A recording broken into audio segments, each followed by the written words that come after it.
Bueno, buenas tardes.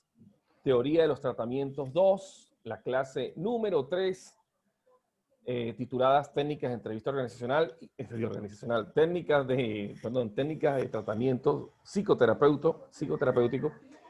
Y en este apartado vamos a hablar precisamente de la teoría científica llamada terapia sistémica. Ya hemos venido evaluando y desarrollando algunos contenidos y nos dimos cuenta que todo tratamiento como tal psicológico o toda experiencia psicoterapéutica pasa por 4 etapas. ¿Sí? Las que hoy quise repasar con ustedes, que son la etapa de evaluación, esa etapa de evaluación, diagnóstico, tratamiento y seguimiento. En todas ellas lleva un elemento importante que es la observación. Durante todo el trabajo hay observación. Siempre hay observación. Observación directa, observación indirecta. Y básicamente lo que uno se prepara durante casi toda la carrera es para hacer la evaluación y el diagnóstico. Un 50% de esa educación que uno tiene es para saber evaluar, para saber ver en la persona su personalidad, los faltantes en la personalidad, las formas en que piensa, las distorsiones cognitivas. O sea, uno siempre está tratando de observar aquellas áreas de la vida que la persona tiene problemas. Decía Lacan, el célebre psicoanalista post-freudiano y que hizo una nueva neopsicoanálisis, dice que nosotros los psicólogos o los psicoanalistas somos los expertos en lo que no sirve. Somos expertos en lo que no sirve. No sé si Dayana Zúñiga se acuerda de esa frase, expertos en lo que no sirve. ¿La recuerda? Creo que sí. Sí, la mencionaste En psicoanálisis. en el diplomado. Sí, pero ¿qué significa? Expertos en lo que No, no en sirve. análisis no. Bueno, ¿expertos en qué entonces? ¿Por qué no Significa dice? de que todo lo malo que uno ve en su persona, es lo que se trata de modificar. Entonces, por eso es el experto en psicólogo. En lo que no sirve, en lo que no nos gusta de nosotros, es lo que Sí. tratamos de mejorar. Somos expertos en ver lo que no sirve en la gente. Por eso somos expertos en lo que no sirve. Siempre estamos viendo son las cosas negativas y muy poco las positivas. Y eso con el tiempo nos lleva incluso a nosotros mismos como terapeutas o como psicólogos en el área terapéutica a tener un ojo para detectar cosas incorrectas, pero no para ver cosas correctas. ¿Ok? Entonces, la terapia sistémica, al igual que el psicoanálisis, al igual que la cognitivo-conductual o la conductual pura, basa eso, en buscar saber hacer una evaluación correcta y un diagnóstico correcto. Y para eso, yo no puedo avanzar en en tratamientos desde el punto de vista de lo sistémico, que es una de las más poderosas, porque cuando yo les hablo a ustedes de abuso sexual, cuando les hablamos de problemas de drogadicción, de violencia de género, psicología individual queda muy poco, es muy poco. Una persona que está en drogas, que ha tenido problemas de abuso sexual o de violencia de género, no sale con terapia individual, no sale. O sea, no mejora, mejora, pero su pronóstico es muy bajo de no recurrir. ¿Por qué?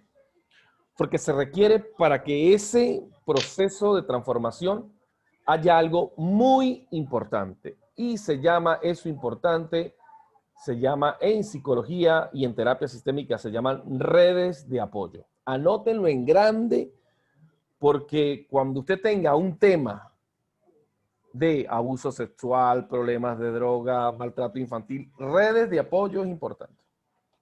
Sí, se apoya uno en los procesos conductuales, se apoya en los procesos cognitivos, pero lo que debe uno buscar en las redes de apoyo es el reforzamiento constante de las nuevas condiciones, del nuevo proceso de comunicación, de la autoestima que se está levantando en la persona, ¿ok? De la prevención para no caer en delitos, la prevención para no caer de nuevo en el flagelo de la droga, ¿ok?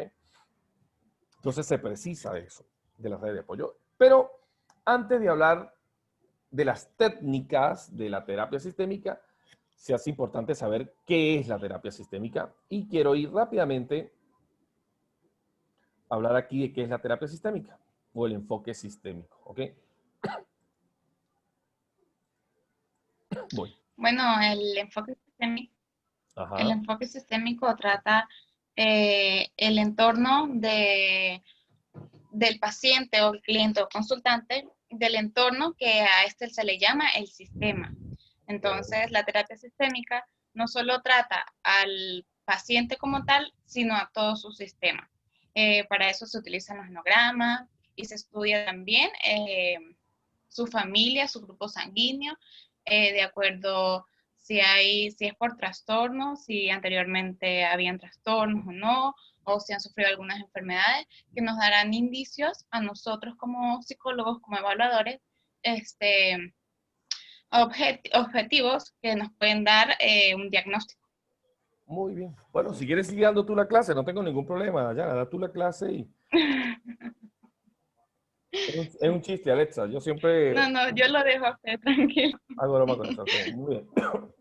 Muy bien. La terapia sistémica, como lo dice Dayana, tenemos que empezar por lo que es un sistema. Un sistema es un conjunto de elementos que interactúan entre sí y que llevan como premisa un resultado. En ese sistema, los elementos que se juntan, ya que me está haciendo una pregunta por aquí, el enfoque sistema es una corriente que se centra en evaluar tanto al paciente de manera individual como en su entorno familiar o social, principalmente familiar, para que mediante esto se pueda buscar la mejor forma a abordar el problema. Sí, eso es lo que hemos visto, lo que está en los libros, pero les voy a hablar de mi experiencia profesional con algo que la terapia sistémica, desde el punto de vista psicoanalítico puro, va bien. Pero cuando a la terapia sistémica le agregamos el elemento de psicología junguiana, o lo que se conoce como la psicología analítica de Jung, esto es otra cosa. Porque hasta donde hemos visto en el psicoanálisis, siempre estudiamos el inconsciente personal. Estoy hablando primero porque la sistémica toma de todo. ¿Ok? O sea, si estudiamos sistémica, estudiamos psicoanálisis, estudiamos TRE, conductual. La sistémica es para mí, una transdisciplina. Es una disciplina, una corriente psicológica donde ella bebe de todas y al beber de todas se multiplica y crea una nueva forma de percibir al individuo. No lo percibe solo.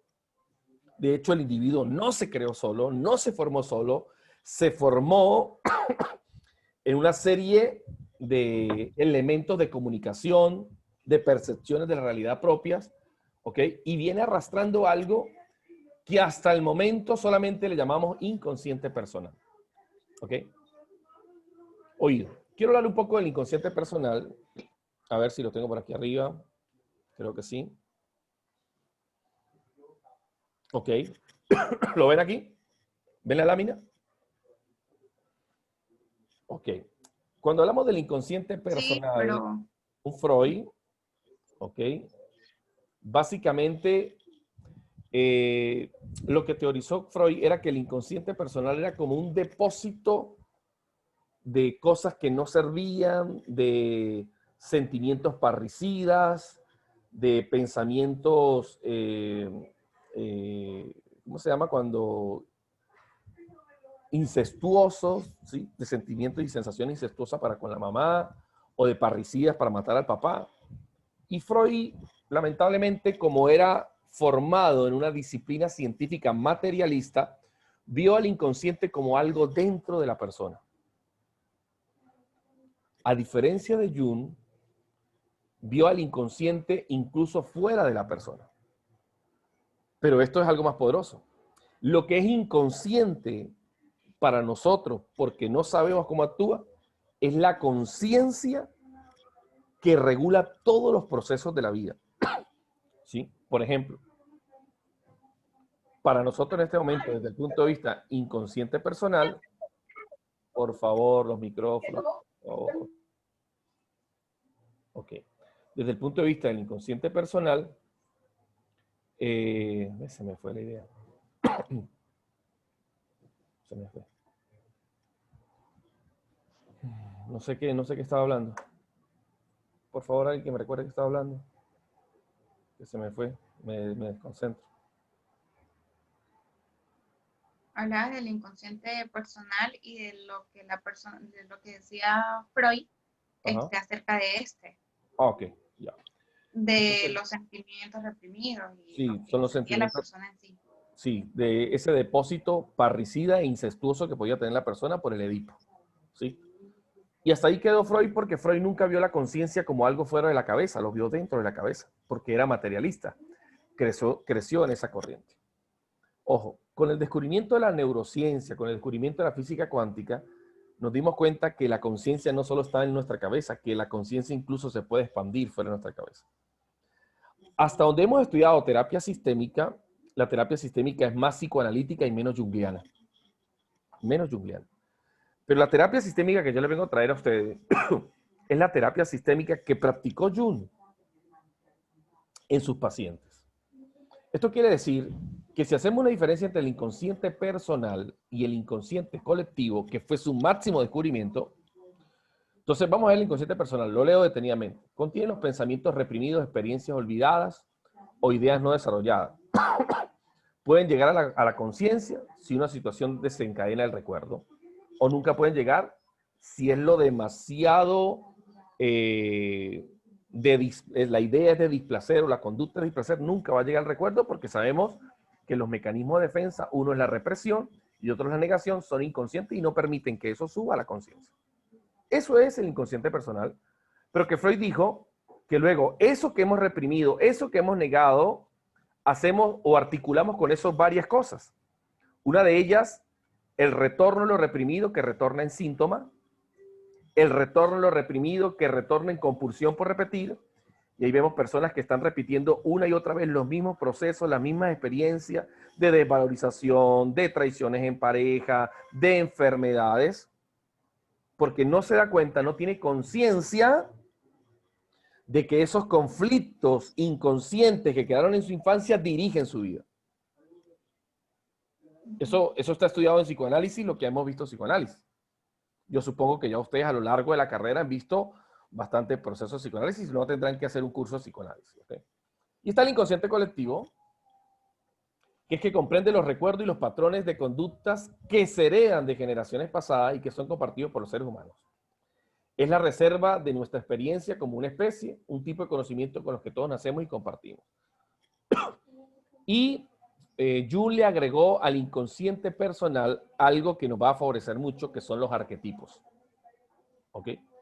Los arquetipos que tienen que ver con ese diseño, ese molde vacío de contenido, pero que cada uno lo llena. Es así que los arquetipos son como patrones culturales que se repiten desde que el hombre es hombre. Por ejemplo, en el tiempo de antaño, los arlequín, ¿sabían ustedes quién era el arlequín? El que se paraba frente al rey, no. ¿Sí? Como el payaso, ¿verdad que sí? Los bufones son. Los bufones, el arlequín, el bufón. El que entretenía el Consejo Real. El que entretenía. Ahora yo pregunto, ¿existen arlequines actualmente? Sí, siempre han existido arlequines. Un Peter Albeiro, un Yerli Hassan, un Conde del Guácharo, es un arlequín. Es un bufón. ¿Y por qué estas personas eligen este tipo de experiencia en la vida? Porque hay algo, ellos no lo saben. Inconscientemente para Jung, uno se viste de lo que le hace falta. Por favor, un perro que ladra por ahí, por favor. Entonces uno se viste de lo que le hace falta. Lo siento. Tranquila, uno se viste de lo que le hace falta. Entonces eso de vestirse de lo que le hace falta, por ejemplo, una persona que escoge una carrera como de policía, de abogado, se viste de lo que le hace falta. ¿Qué le hace falta en su vida? Le hace falta seguridad, autoridad, ¿sí? está trabajando la injusticia y él no lo sabe y escogió la carrera. O sea, para Jung, para esta terapia sistémica que vamos a manejar y que quiero regalárselas, o sea, regalarles el contenido, porque esto no está en el pensum, está en el pensum la parte psicoanalítica, pero no la junguiana. Entonces, en el momento en el que uno entiende el arquetipo en el que está funcionando, el arquetipo en el que está funcionando siempre tiene que ver con la carrera que yo elijo o con la profesión que hago. En este caso, yo soy ingeniero mecánico, pero también soy psicólogo. Y como ingeniero mecánico, ¿qué hace un ingeniero? Reparar, construir, diseñar. Ese es el proceso de mi alma, de mi conciencia, no mi conciencia pequeñita, la que genera el yo, mi conciencia real, esa conciencia que la que habla la física cuántica, que está más allá de mi cabeza y que es preexistente a la materia. O sea, estamos hablando aquí de una psicología diferente a la que hemos estudiado.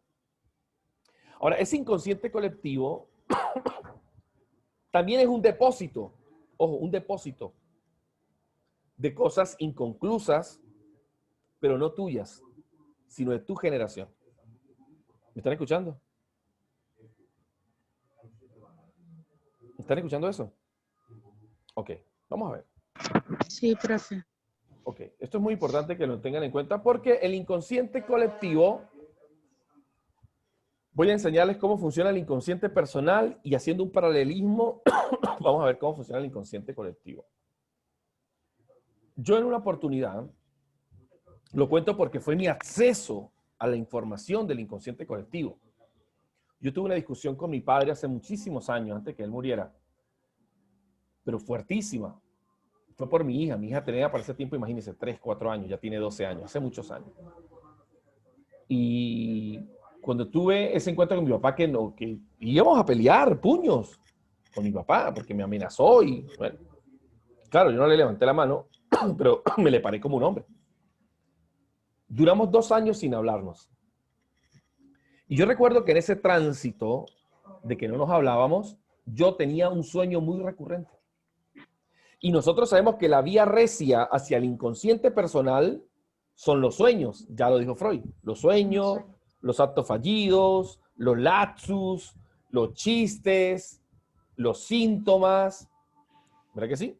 O lo que se conoce como la asociación libre, que son, de alguna forma, las técnicas psicoanalíticas que usted va a requerir para un proceso de intervención psicológica desde el punto de vista psicoanalítico. ¿Ok? Ahora, ese sueño que era recurrente en mí, soñaba que orinaba sangre. Sí. Y a mí me impresionaba mucho el sueño porque, imagínense, soñar que uno orina sangre. Yo en mi vida había leído eso, jamás en mi vida. Me voy al libro de interpretación de los sueños de Arte de Moro, que así un nombre extraño para decirlo, Anthony de Moro, algo así. Y resulta que el sueño dice que la persona que sueña orinando sangre ha tenido un conflicto con el papá. Pero ese libro lo escribió ese señor por el 1400. Y yo en mi vida había leído ese señor.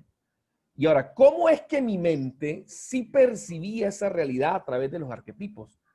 Ah, porque eso es una información del inconsciente colectivo que está allí y que envía la información a mi inconsciente personal en el sueño para que una necesidad que está abierta se cierre.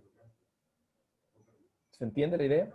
Entonces yo por primera vez yo dije ya, o sea, yo he llegado a mi conclusión o llegué a la conclusión de que el inconsciente personal está presente, escúcheme bien, en la elección de pareja que tenemos. Por favor, alguien que me mire. Dayana, tú mírame, por favor. El inconsciente colectivo está presente en la pareja que elegimos, está presente en los amigos que tenemos, en el trabajo que elijo. O sea, usted realmente, desde el punto de vista de esta terapia o de esta teoría, usted es muy poco lo que elige. Es muy poco lo que elige. De hecho, es así también. En el momento en que usted aprende a vivir desde la conciencia, que es lo que queremos llegar desde el punto de vista sistémico. O sea, ese es el hombre sano que se plantea la psicología positiva. El hombre que vive en la conciencia, que no vive atrapado en la memoria. que es lo que las religiones budistas, budismo zen, la Kabbalah en hebreo está logrando desarrollar. Ahora, yo llegué a esa conclusión del inconsciente. Ok, Mayela, usted estaré escuchándolo, profe, estoy algo complicado, estoy escuchando, perfecto. Perfecto, Mayela. Entonces, el inconsciente colectivo tiene varios nombres, o ha tenido varios nombres a lo largo de la historia de la humanidad. Incluso Jung le colocó así, pero fue una descripción muy psicológica de lo que es el inconsciente colectivo. A ver, al inconsciente colectivo recibió el nombre de el egregor, en los griegos, el egregor, algo que es como un campo de información por encima de nosotros. También en la India se le llamaron los campos acásicos. En la Cábala hebrea se le llama el mundo espiritual o los mundos superiores. En los hindúes se le llama la red de Indra. En la física cuántica se le llama la matriz divina o el campo unificado. Y en las religiones de Occidente se le llama el Espíritu Santo, que no es otra cosa que el que nos trae información de las necesidades que tenemos personales o colectivas. Por ejemplo, esto lo veo yo a diario. Yo atiendo terapias, pues a diario atiendo personas.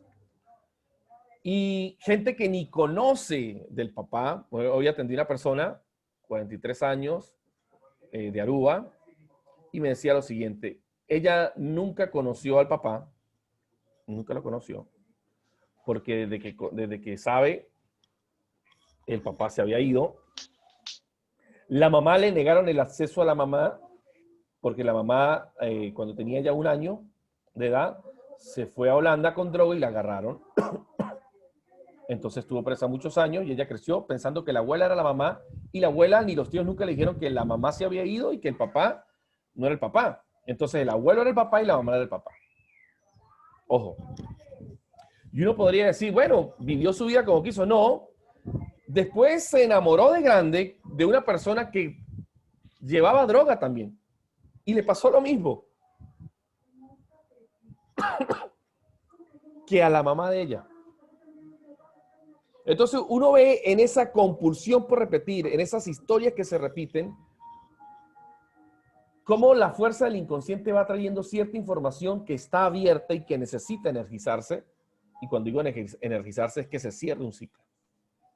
Entonces esa es la importancia del inconsciente colectivo, descubrir cómo está funcionando, ¿ok? Entonces vamos a ver algo aquí de la conciencia de grupo. Dice, podemos distinguir entre conciencia personal, que es la que cada uno de nosotros sentimos, y una conciencia de grupo, que es aquella que no sentimos y que únicamente podemos conocer por sus efectos. ¿Ok? Podemos conocer por sus efectos. Estoy en clase. Que podemos conocer por sus efectos. En los sistemas familiares podemos ver esos efectos al tomar conciencia de los destinos trágicos que se repiten en una familia. Esta conciencia grupal, o sea, la conciencia grupal da prioridad a la supervivencia del grupo. Así tienen preferencia los que aparecieron antes en el tiempo que los que lo hicieron después. Por ejemplo, cuando se comete una injusticia con alguien, excluyéndolo, se rompe el equilibrio entre el dar y el tomar, y un miembro que nace después va a intentar corregir ese desequilibrio, reparar la injusticia en aras de la supervivencia del grupo y reivindicando su derecho a pertenecer a él. Esto es algo, claro, se necesita bastantes horas de formación en terapia sistémica para llegar a esta conclusión, que es la que yo ya quiero meterles a ustedes en la cabeza. De esta forma es como los miembros a veces son sacrificados por la supervivencia del grupo. Lo que hacemos con la representación es mirar a quien pagó el precio y quien tuvo la ganancia. Vamos a ver. Estamos aquí. Estábamos aquí. Esta es la primera lámina que tenemos. Entonces, ya sabemos que un sistema se rige por el conjunto de elementos que dan como las pautas del comportamiento, cómo me voy a comportar. Pero ¿cuáles son esas leyes internas del sistema? Ya sabemos que el sistema es un conjunto de elementos. Todo sistema tiene una finalidad y por todo sistema circula la esencia del sistema. Si yo les hablo del sistema respiratorio, ¿qué es lo que circula por el sistema respiratorio? Pregunto. El aire, el oxígeno, el aire. Si les digo el sistema circulatorio, ¿qué La circula? sangre, La sangre. Y si les digo el sistema económico, ¿qué circula? el dinero. El dinero. Es así que todo sistema busca mantener una sola condición. Escuchen bien, mantener algo que se llama la homeostasis, que es la capacidad de mantenerse en equilibrio. Si a las otras generaciones les resultaron, a la mía puede que le resulte, y me empato en algo que se llama una lealtad familiar, a repetir patrones de conducta o a tratar de sanar o de mantener el equilibrio que el sistema atrás alguien desordenó. Cuando el sistema se desordena, vamos a ver, aplicar esta teoría científica a la psicología. Si la esencia que circula por el sistema es la sangre y la sangre se obstruye, la persona se muere. Si el aire se obstruye en el sistema respiratorio, la persona se muere. Entra en algo que la psicología le llama, perdón, la física le llama entropía, que es el desorden del sistema. ¿Se entiende? Alexa, ¿se entiende? Con la cabecita, ¿sí? Bueno. Si un sistema económico, la moneda no circula, ¿qué le pasa al sistema económico? Entra en entropía, Quiebra. Se cae. colapsa. ¿Qué le está pasando a Venezuela? Nuestra moneda no circula. Por lo tanto, estamos en entropía. O sea, la teoría de los sistemas, que es la que mejor explica la forma en que vive el ser humano, por eso es que a mí me encanta, porque no es una teoría científica normal, es una teoría científica que se le aplica a todas las áreas de la vida, economía, finanzas, matrimonio, en este caso a la terapia sistémica en el aspecto psicológico, entendiendo todos los elementos que conjugan la terapia sistémica. El más importante, el inconsciente colectivo. Entonces, haciendo el paralelismo, si el sistema circulatorio es la sangre, el sistema respiratorio, el aire, el sistema económico, la moneda, el sistema familiar, ¿qué es lo que tiene que circular?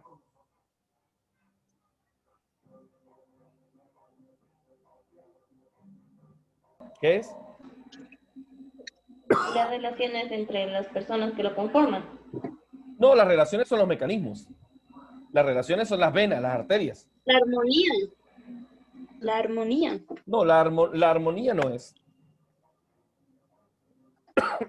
Pertenecer más que todo a un sistema. Pertenecer al sistema donde haya también la jerarquía, que son las leyes. No, pero ¿qué Pertenecer- circula? ¿Qué ¿no? circula por el sistema familiar? ¿Qué circula? Amor. El amor. Personas. El amor. Si el amor no circula por el sistema familiar, si circula el odio, la falta de reconocimiento, ese sistema no va a funcionar. ¿Se entiende? Claro. Entonces, en todo sistema familiar, lo que usted va a ver cuando ve a un paciente o un cliente o un consultante, como usted quiera llamarlo, lo primero que usted investiga es cómo está esa persona en ese sistema. ¿Él está amando correctamente? ¿Lo están amando correctamente? ¿O él está sacrificándose por alguien? Y aquí entramos entonces a entender las leyes de los sistemas. ¿Ok?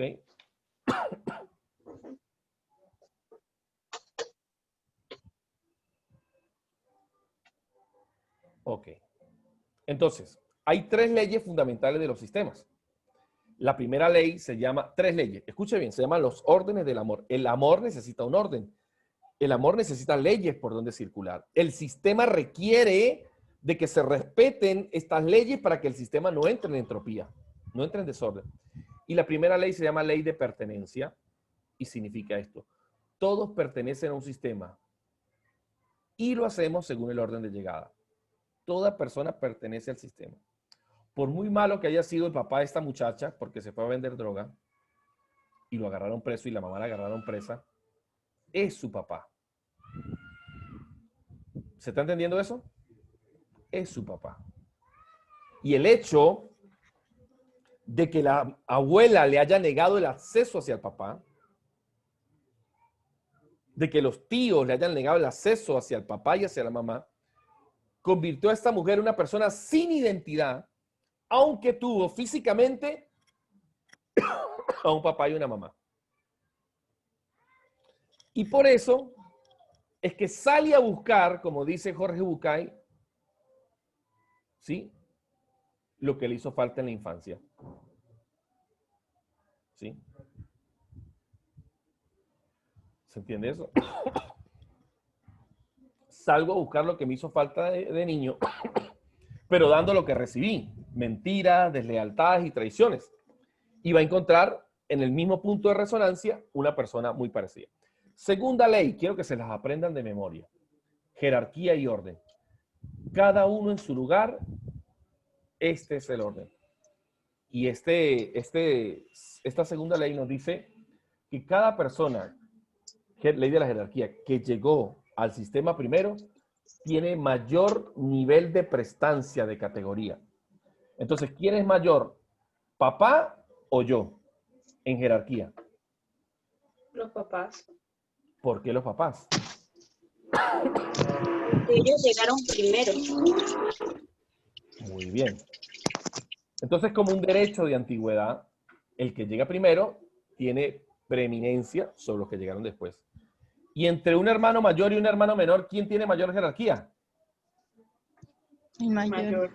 El mayor. El mayor. ¿Se entiende eso, verdad? Entonces, en el momento Sí.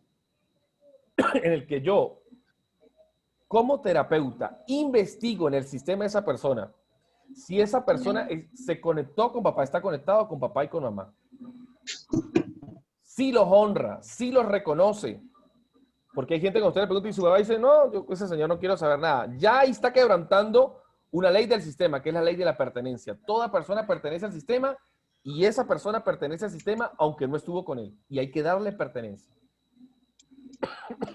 ¿Se entiende eso?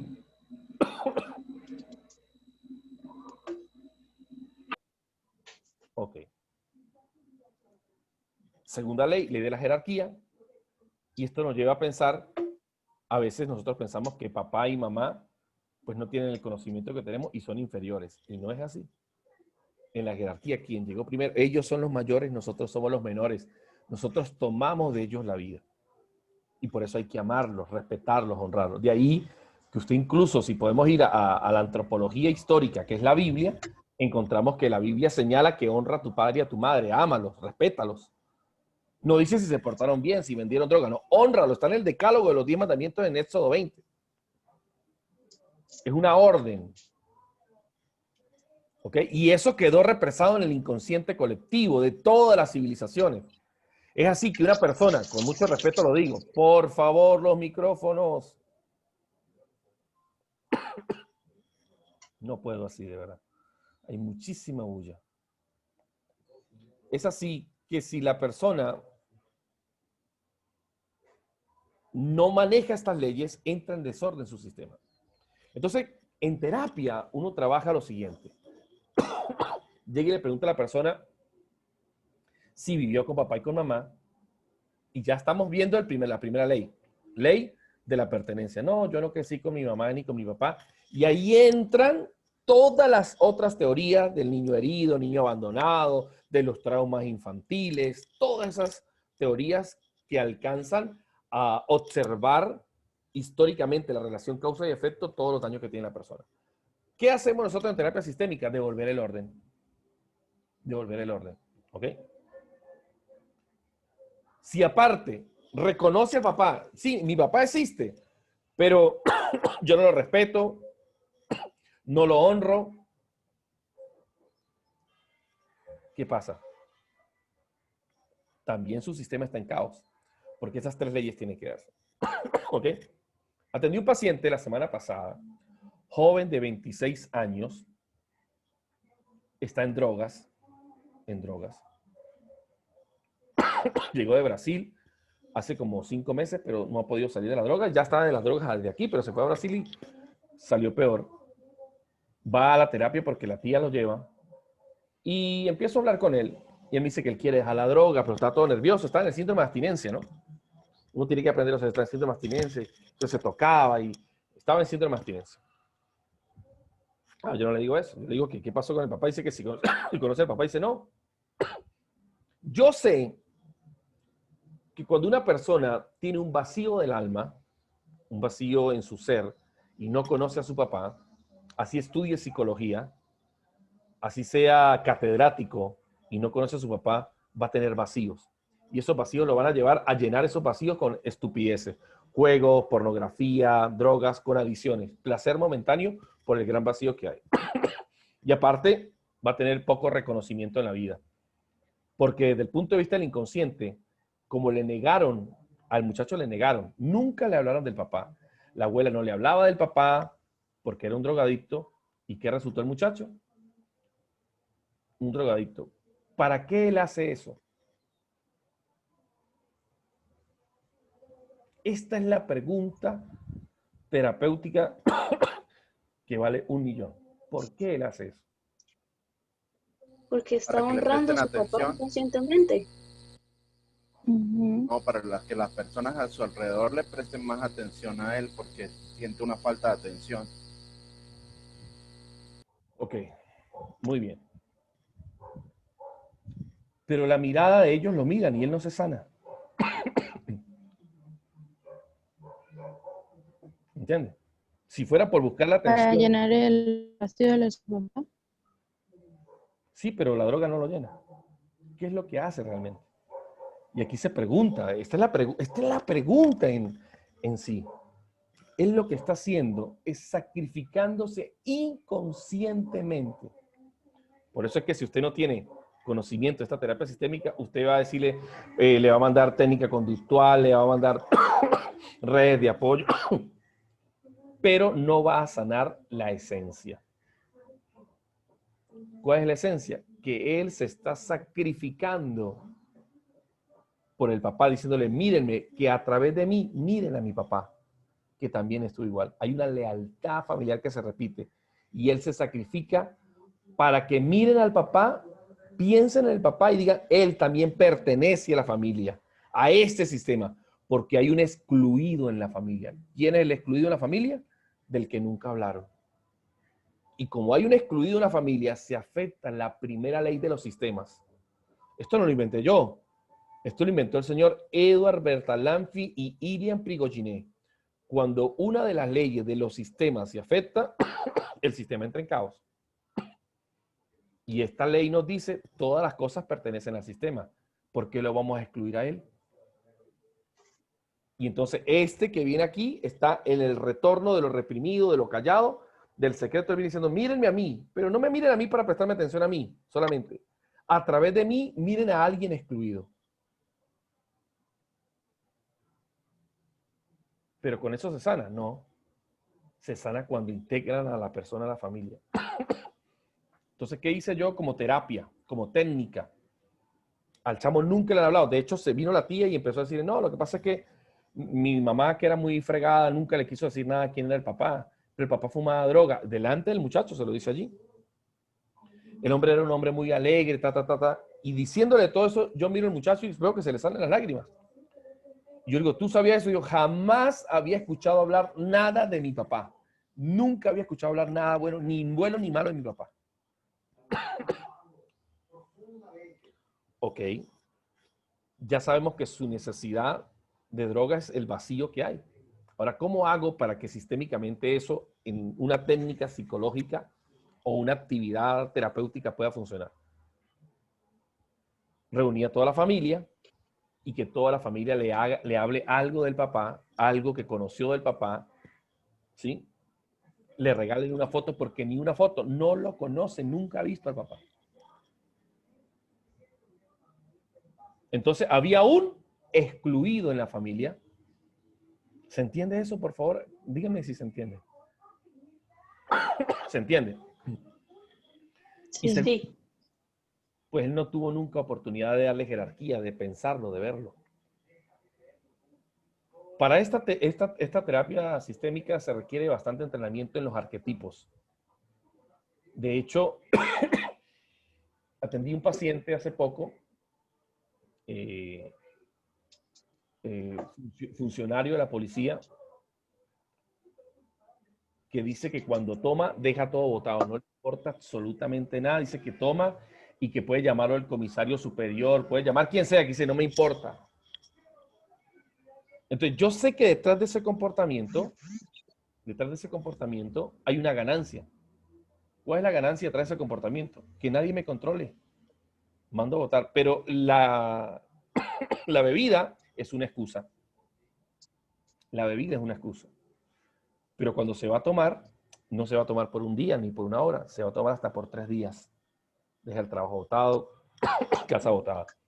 Yo trato de revisar en su entorno si es que es una persona que se deja sonsacar, si es una persona que el entorno no tiene problemas económicos, no tiene problemas económicos, no tiene problemas emocionales en el hogar. O sea, toma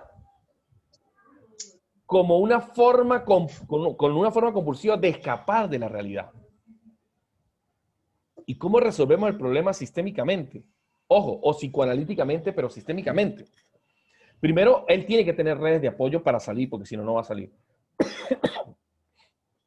No es alcohólico, no. Pero tiene una compulsión hacia la bebida. Y nosotros sabemos en arquetipos que cuando una persona tiene una compulsión hacia la bebida, hacia lo oral, es un conflicto de qué, Dayana Zúñiga.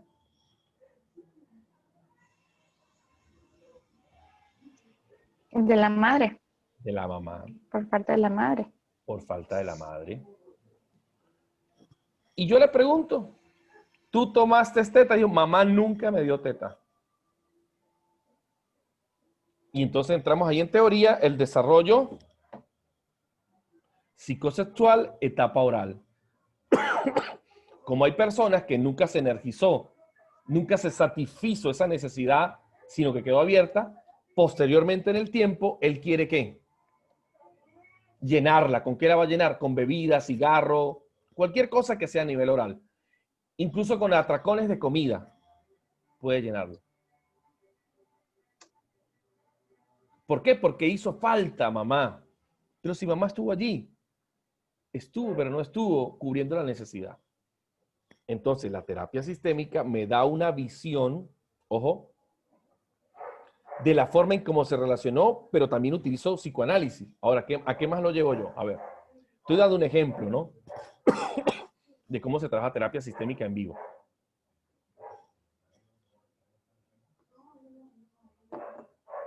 Entonces, básicamente lo que tenemos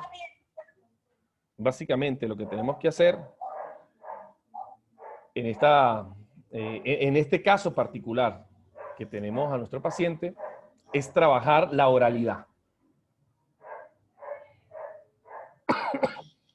Pero la oralidad va ligada a otro conflicto, que es que manda al cipote todas las cosas. No quiero que me controlen. Porque cuando toma, despilfarra el dinero. Y él, hay dos cosas que no quiere. No quiere dejarse responsable, pero tampoco quiere despilfarrar el dinero. Y le digo, ¿cómo despilfarras el dinero? Escúcheme esto. Me dice, empiezo a brindar a todo mundo, tome cerveza conmigo y empiezo a poner el carro, saco el carro y lo pongo por toda la plaza para que la gente vea que estoy montado. Ese comportamiento dice mucho de él. Si yo les pregunto a ustedes, pichones de psicólogos, ¿qué está buscando esa persona con ese comportamiento? Ser visto. Y ser visto, ¿cómo se le llama eso? Atención. Atención, Que le- buscar que- atención. Atención. Que le incluyan en el sistema. Que le Reconocimiento. den su lugar. Está buscando reconocimiento.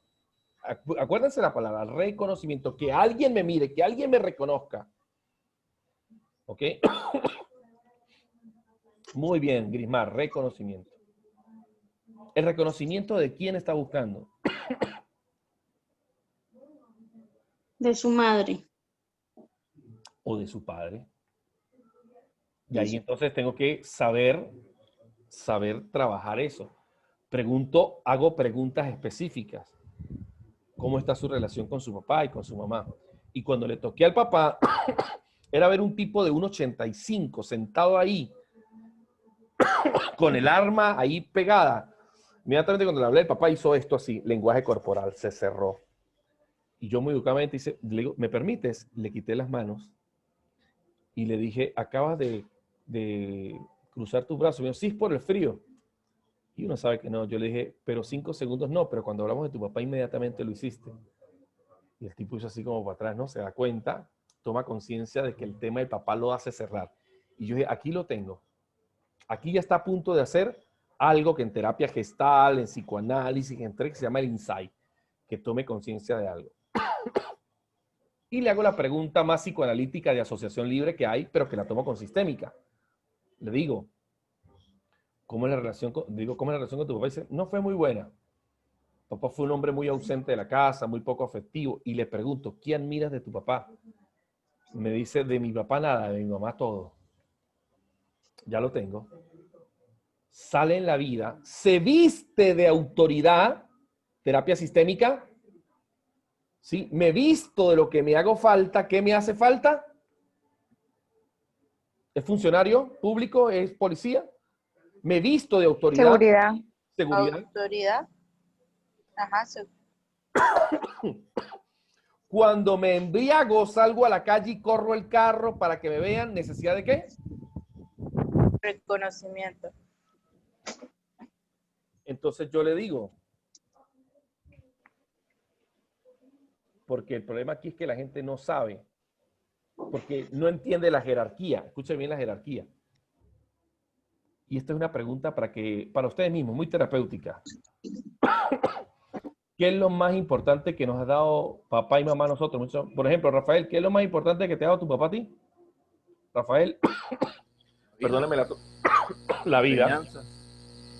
No, la enseñanza no, la vida. La enseñanza viene después. Pero lo más importante es la vida. ¿Tú le puedes pagar la vida a tu papá? No. Entonces, ¿quién está en deuda con quién? ¿Quién está en deuda con quién? Nosotros con ellos. Nosotros con ellos, muy bien.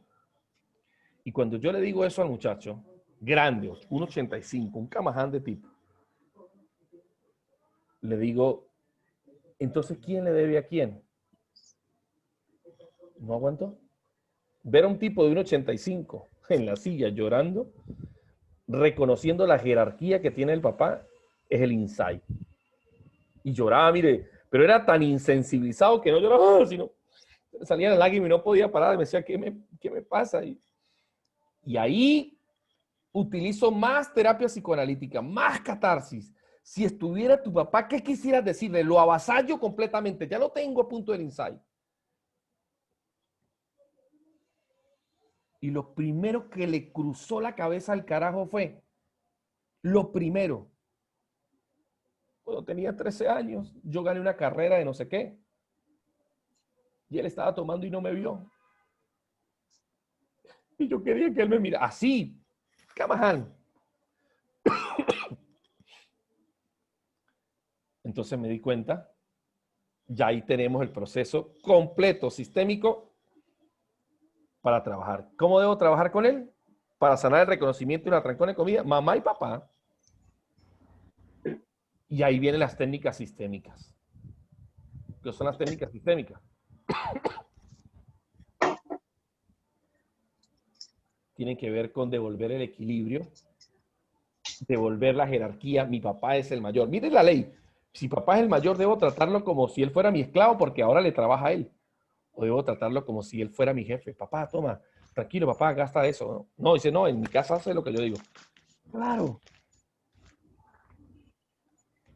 Él puede engañar a la gente demostrando su gran valor, pero un mecanismo de defensa llamado formación reactiva nos recuerda, dime de qué presumes y te diré que careces. ¿O no? Sí. Okay. Okay.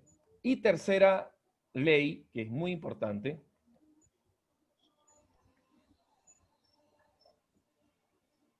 Muy bien, Cristal Labrador, profe, y en el caso de que la figura que haya faltado falleció y nunca se supo de ella, ¿cómo se podría abarcar? Excelente pregunta. Muy buena pregunta porque esos son casos que también van a llegar. Andrea Labrador, perdón. ¿Cómo se puede hacer eso? Siempre hay fotos, siempre hay la importancia de los procesos simbólicos. Recuerden ustedes que el psicoanálisis presenta el nudo Borromeo, que nos dice que el sujeto se construye con 3 cosas: el lenguaje, las representaciones imaginarias y los símbolos. Perdón, entre el lenguaje entra las representaciones internas y los símbolos y lo real. Y recordando las leyes del inconsciente propias para el inconsciente, realidad o imaginación es lo mismo.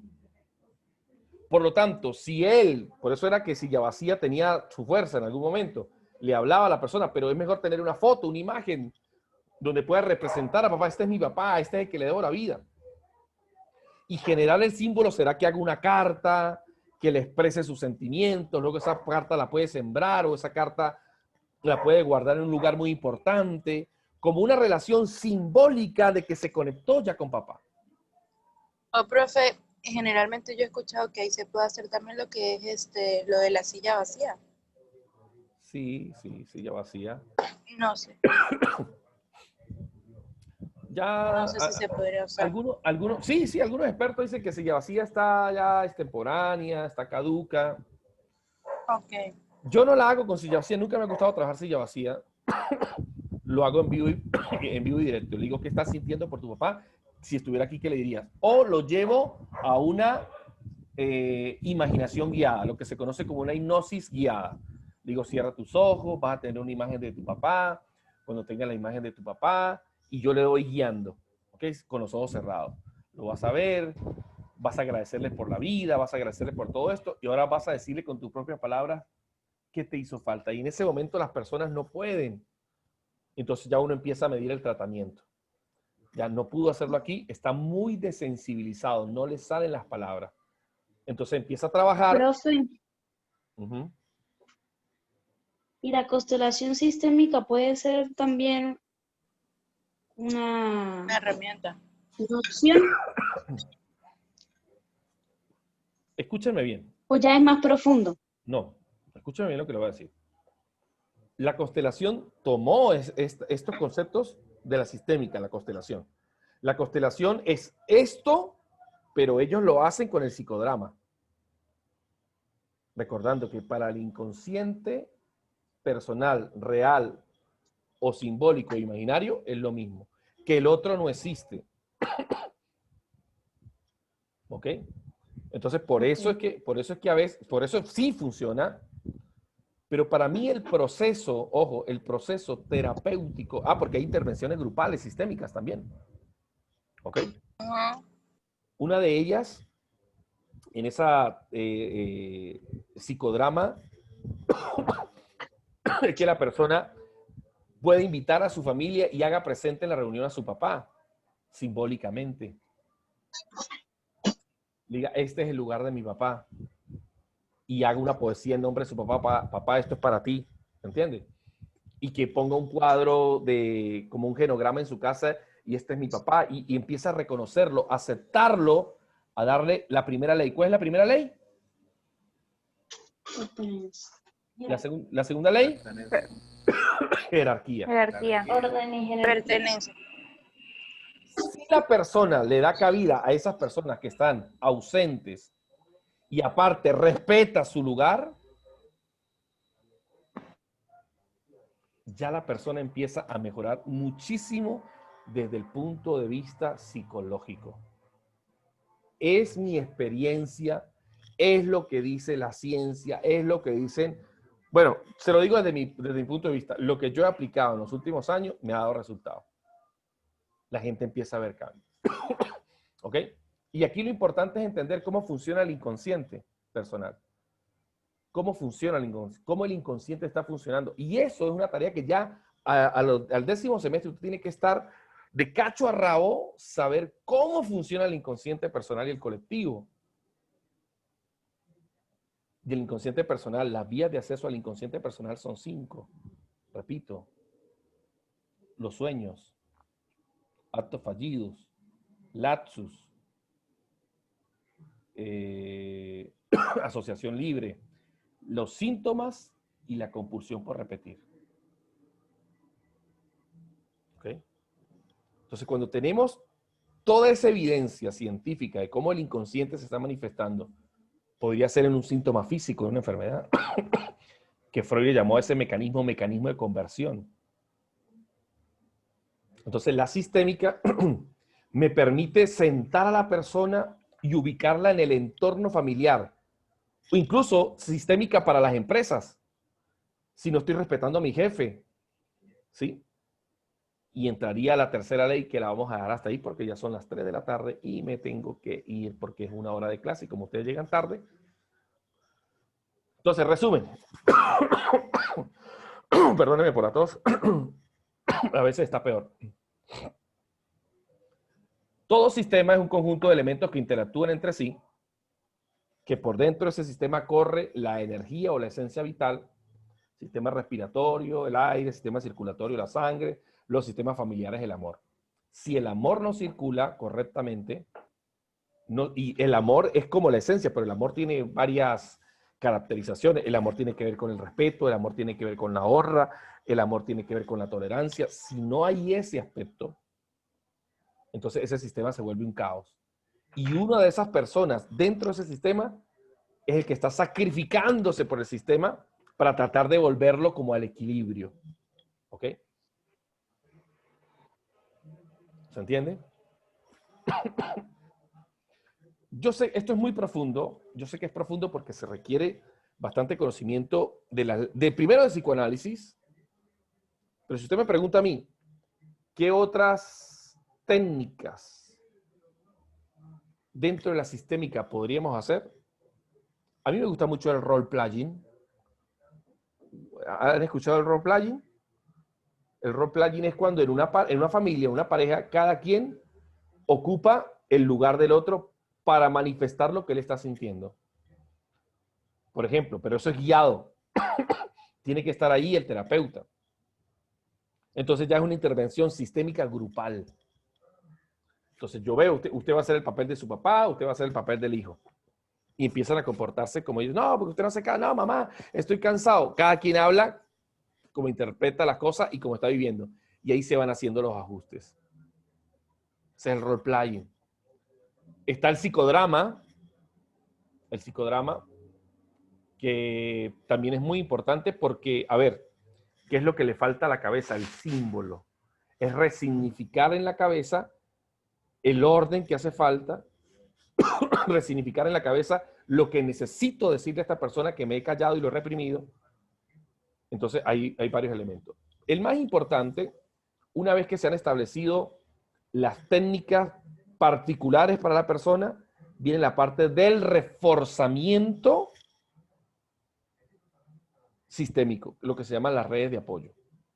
Una persona que está en drogas, indefectiblemente, una de las personas de las redes de apoyo tendrá que estar constantemente ayudándole a manejar su autoestima, el síndrome de abstinencia, ¿sí? A que la persona recuerde el solo por hoy, o sea, técnicas muy conductuales. Pero si no hay redes de apoyo, el tipo se va y vuelve a fumar, vuelve a tomar, vuelve a su andanza. ¿Ok? Bueno. Vamos a dejarlo hasta aquí. Vamos a preguntarle a Alexa, ¿qué te llevas de la clase? Resumen, cortito. Me he olvidado colocar el audio. Me llevo la importancia de las leyes del sistema para que el sistema se mantenga y no caiga en entropía.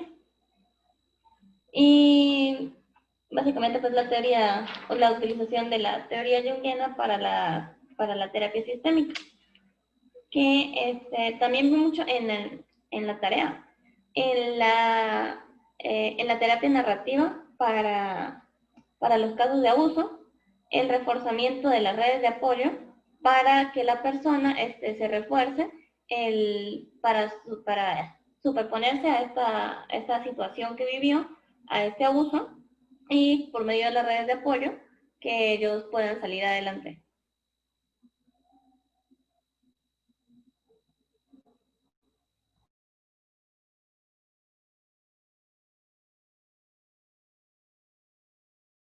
Profe, tiene el micrófono silenciado. Ah, perdón. Rafael Castro. Y se prepara Dayana Zúñiga. me llevo la importancia de la jerarquía en la familia, el orden de cada uno que tiene que llevar y el equilibrio. Muy bien, excelente. Sin esas leyes, el sistema se desordena. O sea que básicamente lo que usted va a aplicar en una terapia sistémica es el reconocimiento de las leyes y cómo el inconsciente colectivo se ha vestido en esa familia a través de los síntomas, de las enfermedades, de la compulsión por repetir, de la profesión. Eso es lo que se busca. Sistémica es extraordinariamente profunda. Ahí sí podemos decir soy psicólogo, cuando entiendo sistémica. Dayana Zúñiga. Importancias y como resumen corto, creo que las leyes del sistema, como ya lo decíamos, es muy importante para no entrar en entropía. Y que aparte de eso, los arquetipos, al igual que las leyes, tenemos que tenerlas muy presentes en cada momento que vemos a la persona, en cuanto a lo que nos va contando, sus expresiones y todo, para saber en qué arquetipo involucrarnos o en qué le está faltando a la persona para poder tener un diagnóstico y así poderle dar un tratamiento junto a su sistema y a él como paciente general. Esa es la respuesta, Zúñiga. Cuando entendemos el arquetipo con la que la persona se está vistiendo, yo me visto de lo que me hace falta. Y lo que me hace falta, si en lo que me visto es demasiado exagerado, me hace falta demasiado eso. Y eso que me hace falta puede ser reconocimiento, aprobación, confianza, autoestima. Y entonces, lo que hizo el inconsciente personal y colectivo a la vez, ¿por qué? Porque el colectivo se conectó con el personal en el arquetipo. Esa es la clave. ¿Sí? Por ejemplo, el que es humorista se conectó con ese arquetipo. ¿Por qué? Si yo me he visto de lo que me hace falta, ayúdenme. De sonreír, de ser feliz, de verle el sentido bueno o positivo a nuestro día a día. Pero es posiblemente que esta persona vivió etapas de tristeza en su vida y que las está disfrazando o vistiéndose de una alegría que no tiene. Vea usted, todos los humoristas en la soledad son muy tristes. Todos. Un Robin Williams, un Chespirito, un Cantinflas. Tú te vistes de lo que te hace falta. Lorena Parada. Mi amiga Lorena.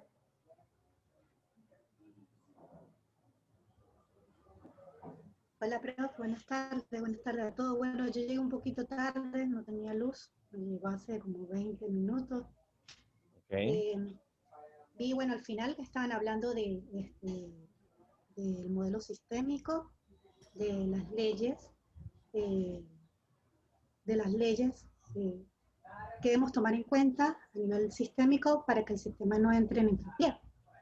Estas son la ley de pertenencia, la ley de jerarquía, y la última sería la tercera ley del dar, el equilibrio entre dar y recibir. La importancia que yo tomo para dar, ¿sí? Y de haber un equilibrio pues, entre lo que doy y entre lo que recibo. Y a nivel de técnica o a nivel terapéutico, bueno, por eso es la importancia al inicio, cuando uno realiza esa pre-anamnesis o cuando se está con el paciente, pues hacerle todas esas preguntas concernientes a la familia, ¿no? Para poder hacer el genograma y así podernos ubicar nosotros cómo está conformado por lo menos ese pequeño sistema en un principio, ¿no? Poder ver cómo, con quién vive, cuántos hermanos tiene, cómo está conformado ese sistema. Claro, luego me imagino que ya en la narrativa se va viendo un poco si ese sistema se va ampliando y si ese problema que el paciente tiene que ver con el sistema primario o va mucho más allá, ¿no? Claro. o tiene una Muy bien. relación con el proyecto sentido. Bueno, Entonces, entonces yo llegué un poquito tarde y vi fue lo de las leyes. se me está metiendo usted con bioneuroemoción ya. Muy bien. Está muy bien. bueno. Excelente, Lorena.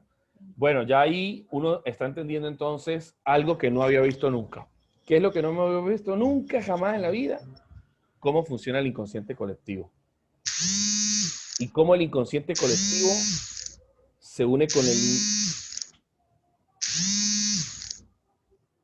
cómo el inconsciente colectivo se une con el inconsciente personal. ¿Cómo se une el inconsciente colectivo con el inconsciente personal? Facilito. El arquetipo. En el medio del inconsciente personal y inconsciente colectivo está el arquetipo. El arquetipo es el que conecta todo el inconsciente colectivo con el inconsciente personal. ¿Ok? Cristal Labrador. Ah, Cristal Labrador ya dijo aquí.